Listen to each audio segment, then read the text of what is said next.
chúng rồi đây rồi. Chúng nó còn tông là nì rồi để cho nó cá xuống cho nó cá chứ. Như cho chủ chơi xuống nữa.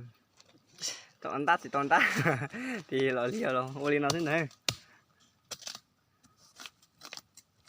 Lì tao họ nữa. Thổ bắt theo chứ. Còn chơi một con à. Lấy có luôn.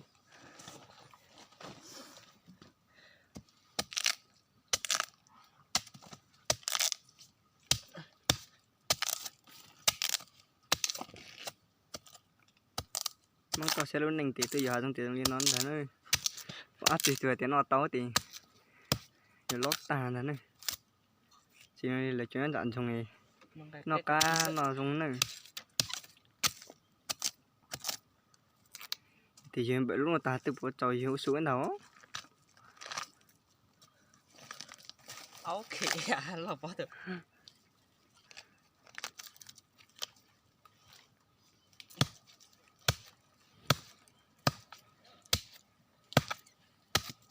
Vấn đề à? Ôi giống chút cờ dữ.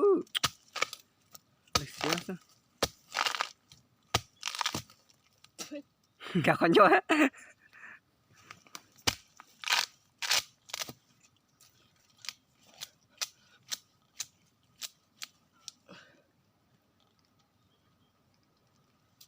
Ta tụt tiêu.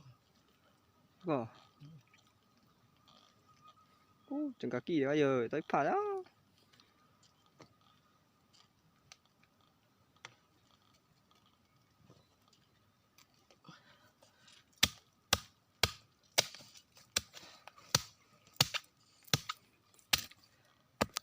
Giờ của con nói của sao xây mã của mua mã rồi đó.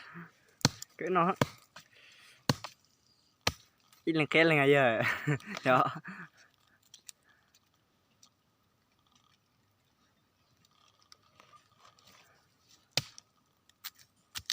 Cái này là gì?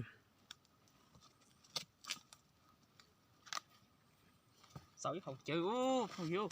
Nhiều không mà cho còn đó từ này. Muốn xa xa tí lính tí nha.